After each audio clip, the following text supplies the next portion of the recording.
Only one question for this teams who will rise in the second day of the quarterfinals. Ito ang inyong PBA Governors Cup. The challenge for both teams is to move on here in the playoffs, and all they can do is rise. Para sa Rain or Shine, Norwood, Chan, Belga, Teng, and McKinnis starting out. Para naman sa Barako, it is Yo, Lanete, Magmoro, Intal, and Pascual. And of course, manning the sidelines for both squads, you have Coach Koy Banao, Coach Yang Giao. The first quarter brought to you by Motolite. For explicit service, call 370-6686. The opening tip one by Barako Bull. Pauli, regular starter, coming off the bench, and we have Gabe Norwood, who just returned from the States, having missed their last game because of the wedding of his brother in Denver. And he's starting off. Let's see if he's already warmed up. That was a good attempt there by Pascual, although he missed it. But they had good ball movement, and they got an open shot there. Like you mentioned, Dr. J, it's the Pauli coming off the bench, but you have that luxury that it was Jeff Chan in the last few games, or at least in the last game, seemingly has found his stroke. Yeah, well, Jeff is a shooter, and definitely even if he was coming out of the draft, you would know that he's a shooter, and that's exactly what he is. Joseph Yo also doing well in the beginning during their 6-win, game 1 loss card. He was really shooting well from the three-point territory. An early foul called here on the drive there by McKinnis. And McMorrow picks up a very quick foul. Not really, you can see the disappointment of the bench because he's a 7'2" guy, 7'1" at least. And, you're not tapping the ball downstairs. You're trying to block the ball when the guy releases. If you reach in, you give the referees the opportunity to call fouls on you. And they have to call a foul if you really reach in and you foul him. Split from the stripe, first point on the board. Para sa Rain or Shine. McKinnis very adept in getting to the free throw line. Intal almost lost it. Sends it to the corner, Joseph Yo. Intal inside the McMorrow. Kontra kay Bo Belga. A physical matchup inside. Defended well. Rain or Shine naman in the attack zone. McKinnis aggressive to the bucket and will return to the line. You see what McKinnis does here. He's going straight to the basket after making an attempt from three-point territory. His next two attempts were going straight to the basket. In McMorrow's case, he was fading away with a turnaround jump shot instead of really powering himself up. We know Bo Belga is a real big guy, and it's not easy to push, but still, you must give it an effort to try to get a higher percentage shot. Because if you miss that kind of shot, you're not going to get any rebounds. That time, 2 for 2. Tandaan natin, Dr. J, 11 of 14. Yung free throw shooting nito si Wendell McKinnis sa kanilang huling laro kontra sa Meralco Bolts. Well, if I look at his statistics, he's about a 66% free throw shooter, but he certainly has improved on that in the last few stints. That was almost a wild pass there by Lanete. Pascual, up and under move, almost. Goes in and out. Ito na naman ng Rain or Shine. Jeff Chan inside. McKinnis, too deep, too strong, and 2 points +1. Well, definitely a very poor defensive stance there by Barako. And remember, we were talking about that.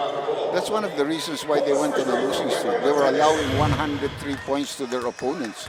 And right now, they've already, again, allowed McKinnis to go to the free throw line. This is his 5th free throw. And he has made 3 out of 5. 3 out of 4, right? 3 out of 5, correct. Here's Lanete on the drive. High looper, doesn't fall. Belga nakakuha ng rebound. Rain or Shine, nagmamadali. They're feeding Wendell McKinnis like a battering ram.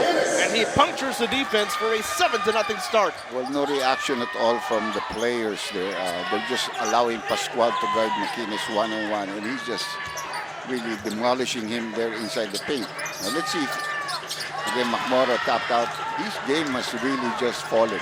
And McKinnis will put it down.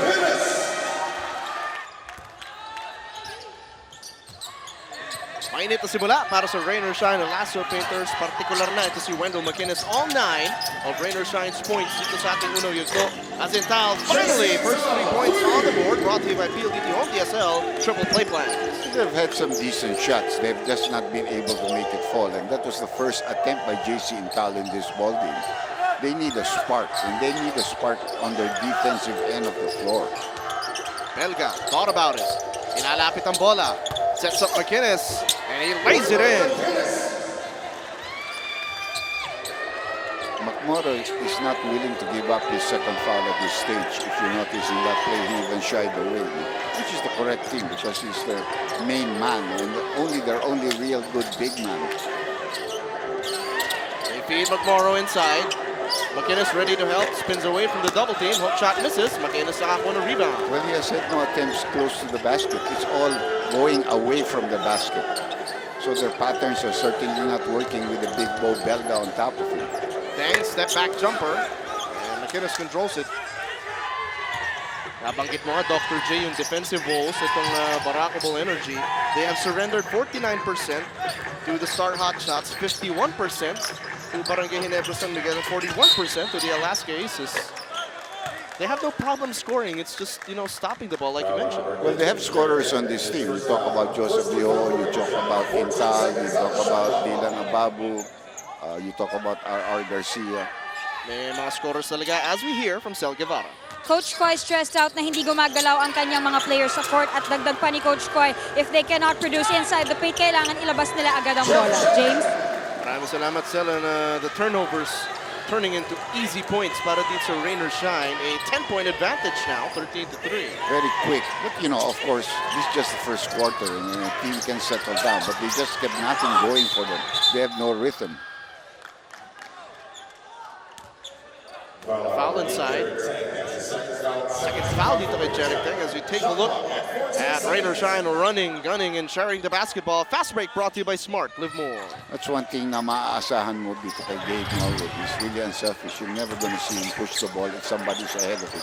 You just give it up and let him get an easy shot. Seconds dying down to shot clock. Yo trying to attack. And a violation. A stingy defensive effort para sa Rain or Shine.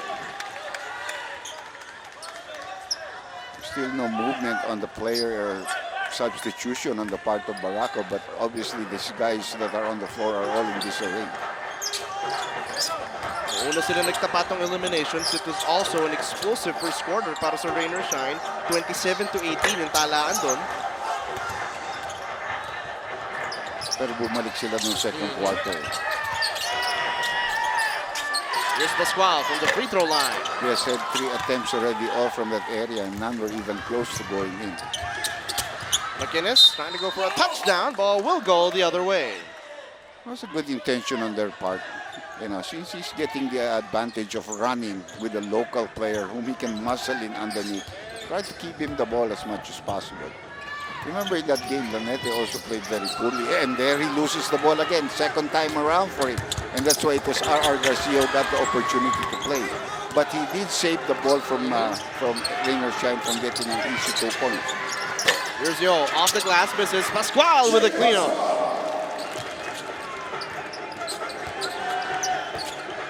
I think, Barako is playing with a lot of pressure. The 4-game losing streak like sinabi ni Cel, it takes away a lot of your confidence. Mahirap manalo pag nagpapatalo ka. Madaling manalo pag nananalo ka. And Bo Belga with a 3-point shot brought to you by PLDT Home DSL Triple Play Plans. Halfway mark ng ating unang yugto. Rain or Shine up big, 16-5. 16 points already. And because of their import was 11. Tal, binigyan the screen ni Jake Pascual. Pops up for 3, short. Look at those kind of shots. And then somebody's running again, nobody to stop again. Oh! Second slam dunk from Wendell McInnes. 13 points in the ball game already for big Wendell McInnes. 6'4 and a half, about 225, maybe 230. The thing with McInnes, Dr. J, masipag din pagdating sa takbuhan. Yeah, well, it's always an advantage that you can have. Pascual inside, and Liam McMorrow gets fouled. I think one thing about McMorrow, he does not like the contact that Belga is giving him. That's why most of his shots are fadeaway, except this one where he got the pass underneath. As we take a look at McInnes, rise and posterize. Master Guapo move brought to you by Master Face Scrub, Secreto ng mga Guapo.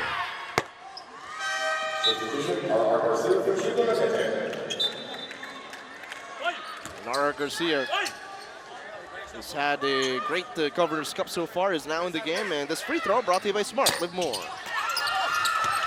Just a split from the stripe. 12-point lead being enjoyed here by Rain or Shine, looking for an outright seat into the semifinals. McInnes, this time looking to drive, hangs in the air, gets the bucket, the finish and the foul.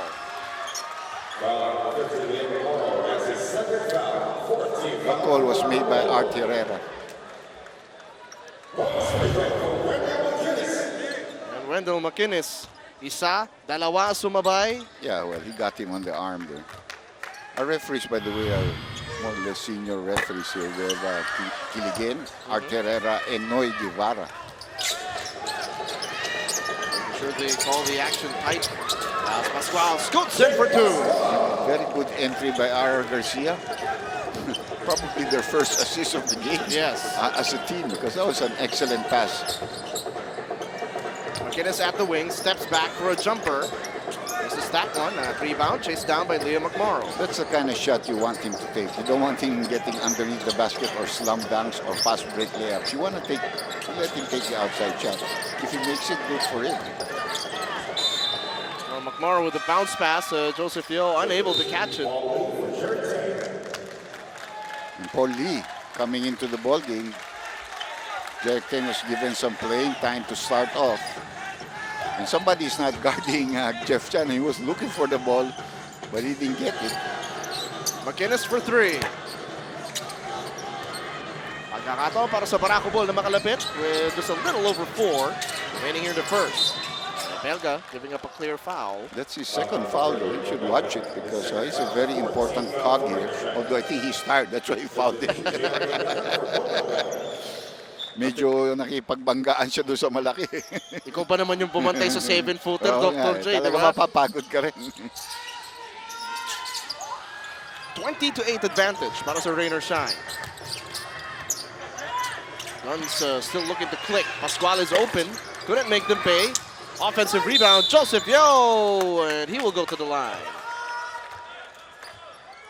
Joseph has shown his aggressiveness to go to the offensive boards from time to time.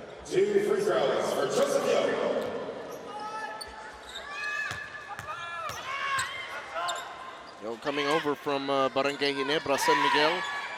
Early in the Governor's Cup was already making an impact para di sa kanyang bagong opponent. Unfortunately, their losing streak tapered off a little bit. Yeah, his scoring game really went down. But for a while, remember, he was the PBA per score player of the week. Oh, yes. I think twice. At least once, I'm sure of that, because he was really doing very well for his team. Rain or Shine looking to run. Lee almost trips. McInnes with his third slam dunk. There's no challenge being offered. He missed all of his outside shots, but he doesn't miss on the inside.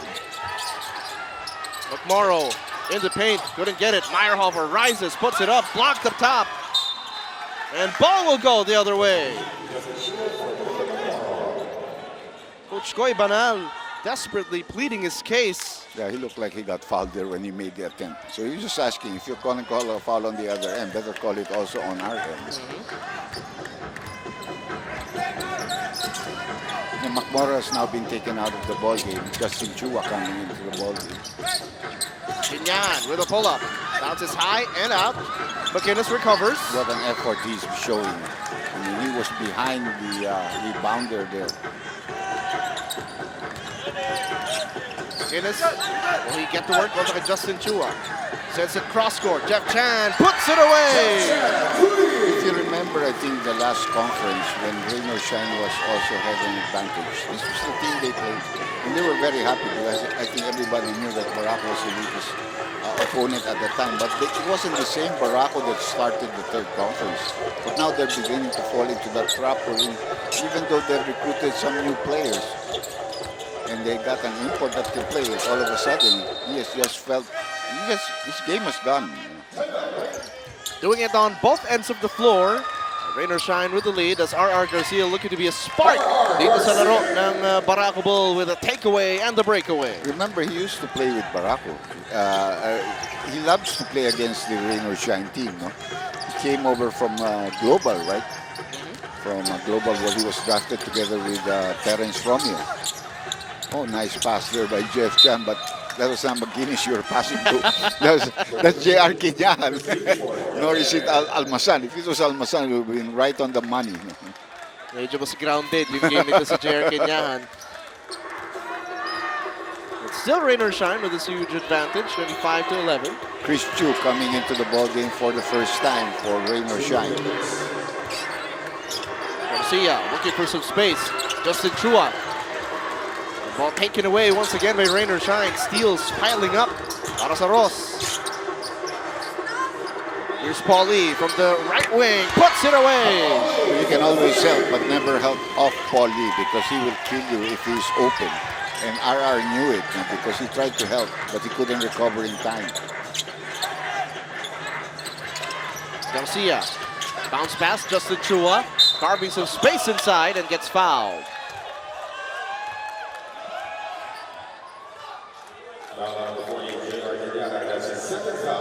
J.R. Quinyahan also picking up his second personal foul like Bo Belga. Could be a prize in the long run if they pile up the fouls. As this free throw is brought to you by Smart Live More. Coach Banal is digging deep into his bench, hoping to get some fire because his starting 5 players are no longer on the floor except for Joseph Yono. And he couldn't really get anything from them. So he's hoping that the second team could give them a little spark before he sends back McMorrow to the game. Ababu from the corner. And Aranya with a rebound. And a loose ball foul there, I think, was Justin Chua. Both teams with 5 team fouls dito sa ating unang yugto. A minute and loose change remaining left to play. 28 points already for rain or shine, 12 for Barako. Definitely a different story mula doon sa una nila pagtatapat. Aranya gives it over to Paul Lee. Back-to-back hits for 3. He's really coming on very strong with his offensive game as the playoffs come into the picture. Yo with Almazan in front of him. Gets away.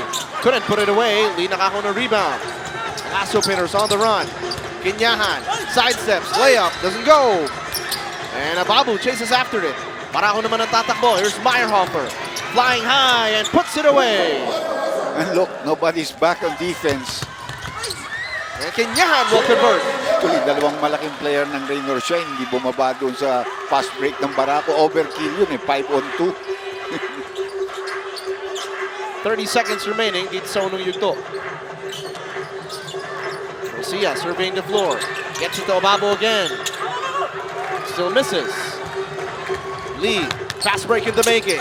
Chris Chu inside for 2. Got hit too. 17.6 seconds, you know. Rain or shine is just running them to the ground.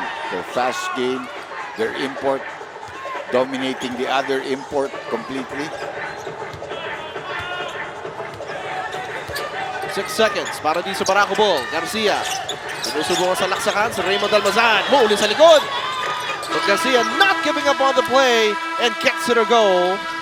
He has 4 points in the game, but the bottom line, Barako Bull still trailing after this explosive and exciting start para sa Rain or Shine, 35-16.